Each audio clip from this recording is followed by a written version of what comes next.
episode of Teatime in Wanasa. My name is Anfal, and today I'm joined by a special guest. Hi, I'm Nada.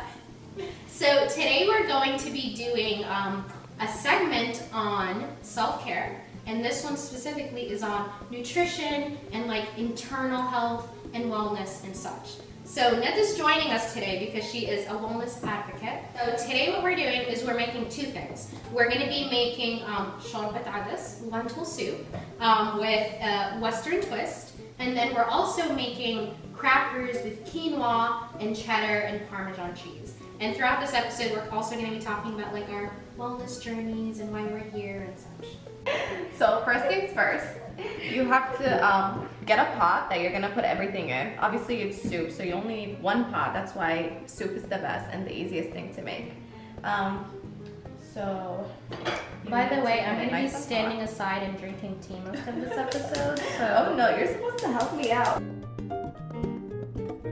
First we'll start with the onions.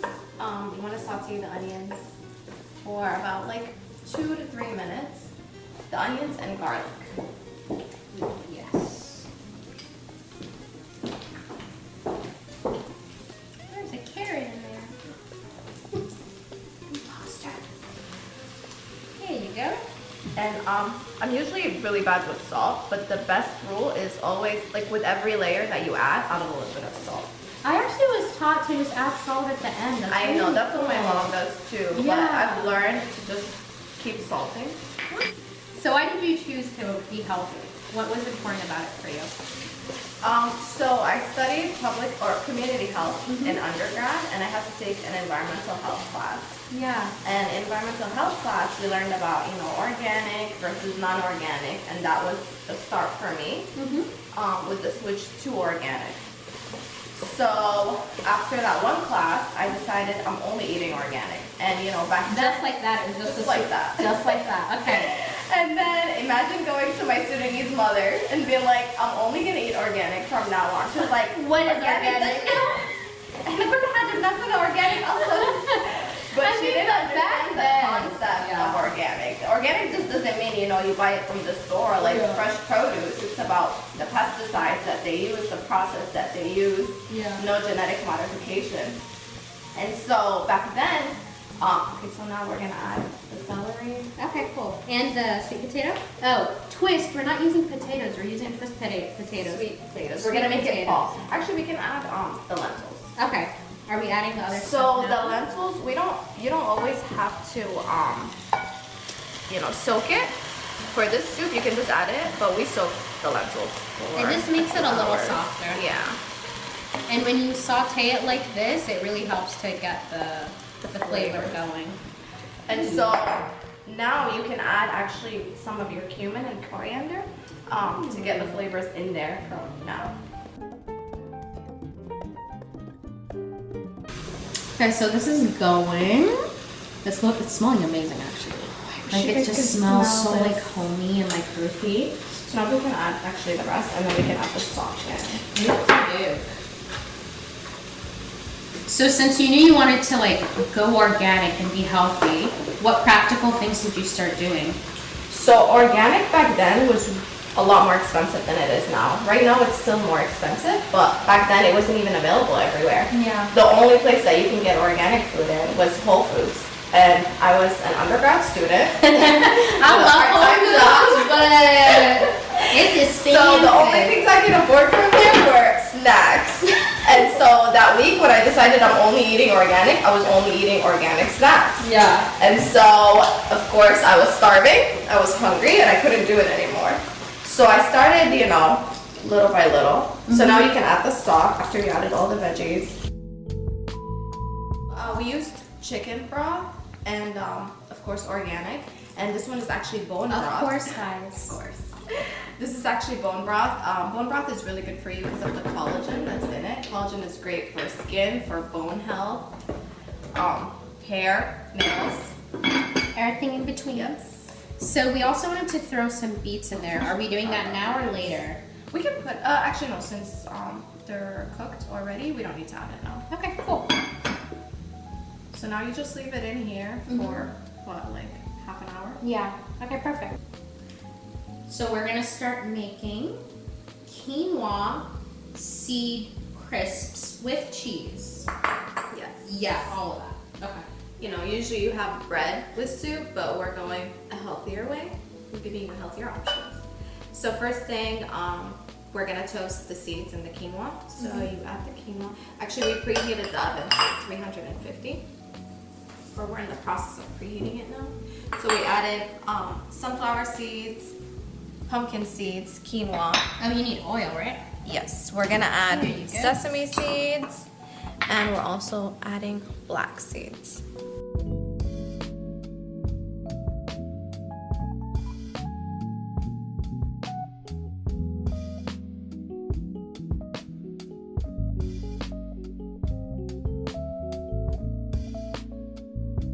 Why was it important to you to be healthy? Like once you found out all that info. So the switch to organic ingredients came because, you know, for the long-term effect. Non-organic things, they use pesticides, they use things that, you know, can affect you in the long run. You know, they can cause cancer, they can cause different things. And the push just to be healthy in general came because I wanted to be healthier. I had a lot of things that run in my family, you know, family history. All of us have it: high blood pressure, high cholesterol, heart problems. And I was trying to find a way to just end that, you know, with myself at least. Everyone in my family had that as they got older, and so I didn't want my kids having to worry about me. I didn't want them always going with me to doctor appointments. I just wanted to be healthy for them. I wanted to be able to, you know, travel, do things, be active with them and for them, and for myself as well. So now we toss the seeds with the olive oil, and we put them on the pan, and they're ready for the oven.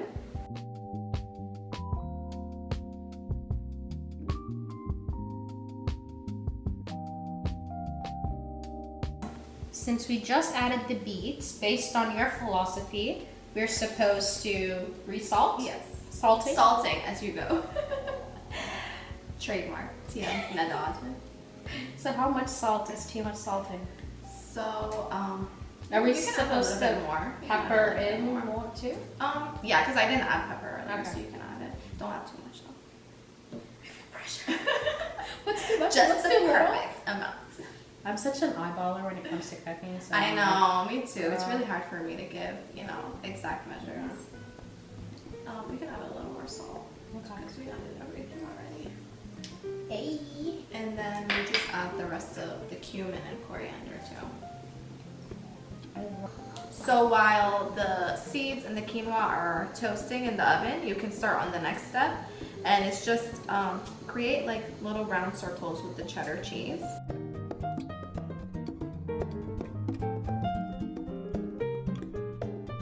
So in fact, you asked me about my journey to being healthy. So what was the reason for your journey? How did your journey begin? So for me, it was more about body image, I want to say. So I've like struggled with like weight my whole life, and so I came to a realization that if I, rather than just complaining, I want to just live a healthier life. And for me also, I love doing outdoor activities, and I'm such an active person, and I want to continue doing that for the rest of my life. And I don't want to reach a point similar to what you were saying, where I'm like, there's ailments that I have to deal with and such. So I really find it really important to just eat as healthy as possible. My parents have like diabetes and blood pressure and back problems and things like that, and I want to try avoiding that as much as possible and really building healthy habits for myself that I can later instill in my future family. And you know, genetically too, Yeah. whatever, you pass it on to your kids, and you pass it on like to 2 generations. Yeah. So if you try to take care of yourself, you try to be healthy, you're passing those healthy genes to your children and their children. I didn't too. know that. 2 So, generations. yeah, it's Okay, 2 save in the generations. future. Yes. This is our first time trying this recipe, and Nida just had a great idea. So we wanted to add oregano. The recipe didn't ask for it, but we were gonna add it in the end. But I think it would be great to add the oregano now to get toasted and bring out those, you know, oils, natural oil. Imagine if all cooking was like this, just like Oh my God. Wanasa and Relax. shy, and not like in a hurry, I know. getting prepared Like I for have work. 20 minutes to finish this meal. So what are like practical little everyday tips and tricks you have for staying healthy and just living life in like a well way. I think it starts out when you're going grocery shopping. Make a list. Stay far, far away from the junk, because if you bring it into your house, I know, if you bring it into your house, you're gonna eat it, and the best way to avoid eating it is just not bring it in. But yeah, so bring in healthy ingredients and pack your own lunch. I've realized that work is what gets me. Like when I'm at work and I go out with my coworkers to eat, that's when everything goes downhill, because I make very unhealthy choices when I go out to eat. Have you had those days where you have lunch and your coworkers want to go out to lunch, so you leave your lunch in the fridge and you go out to lunch and pay for another meal when you have a meal? Yes. I used to have those days, but now what I do is, because the only reason you want to go out with your coworkers is, you can talk, you can chat. So I take my lunch with me. So I will walk into the restaurant, I warm up my food first, and I will walk into the restaurant with my lunchbox and unpack it right there. No, because there's people buying. Honestly, they don't even care. You're the person who cares the most. No one else does. Yeah. And then dessert is also what gets me, because I have a sweet tooth. Yes, I can eat donuts, I can eat cookies, I can eat everything. Chocolate, everything. So yeah, I keep I used to, actually haven't done that in a while, but bring like a dark chocolate bar, because dark chocolate is the healthiest, and just eat a little bit. Like every time you really chocolate almonds. I love dark chocolate almonds, because with the almonds you still get like the protein and stuff. Yeah. But remember to eat it in low quantities. Yeah. Because those can also get addictive.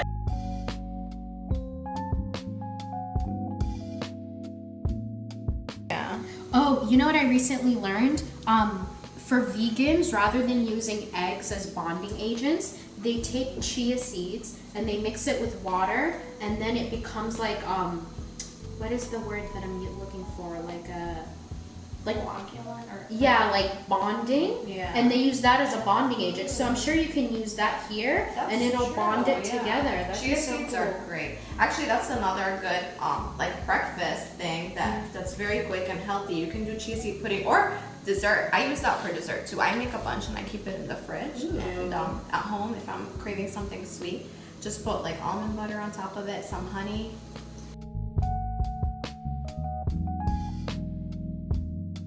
Okay, so quick tips, tricks, more of that. I know you wanted to touch on a couple other things. Yes, so just don't overthink it, make it simple. Don't stress out about organic everything. I know I've gone through that, and it's kind of impossible, especially if you have a budget or we're all struggling. And so there are accounts that actually tell you, what you should do, and what are the more important ingredients. Like there's the Dirty Dozen and the Clean 15. Those are like veggies and fruits that the Dirty Dozen you should try to get organic as much as possible, because those are the fruits and veggies that have the most amount of pesticides when tested. And then the Clean 15 are actually ones that have the least amount of pesticides, so those you can probably get away with buying non-organic. I've never heard of this until today. Yeah, so if you're stressing out about I can't buy all organic everything, then focus on the Dirty Dozen. Try to get those organic as much as you can, and then the others you can buy non-organic. That way you can save a little bit of money. And we'll actually link resources below of all, some of this information, as well as social media accounts that really help me and us stay clean, because I feel like when you see it on your feed, it kind of inspires you to want to do it and recreate it. And but yeah, so we use a lot of tomato paste in our cooking. Tomato sauce, just try to get it in jars, or there's some in cartons, old milk cartons. There are some, in that. That's just cool. Stay away from cans. That's the number one tip that I will give you today. Okay, awesome. I think we're about ready with the soup. I always touch it, but I need to remember to use gloves. Okay. Yeah, the color's intensified. I think it's ready.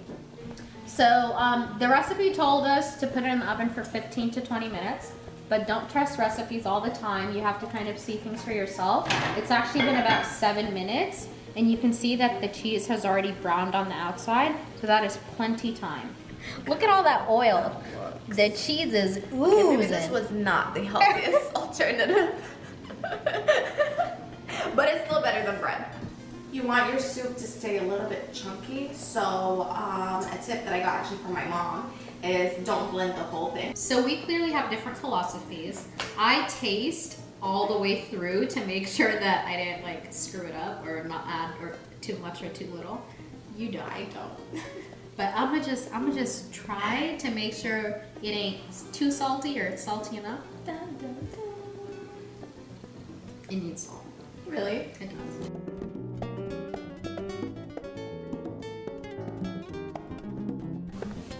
I'm so excited to try this. It smells amazing. And this is like perfect for the winter. Yeah. We make something like this at home on the weekend and it lasts for like a week's worth of lunches. Mm-hmm. And it's perfect and hearty and warm.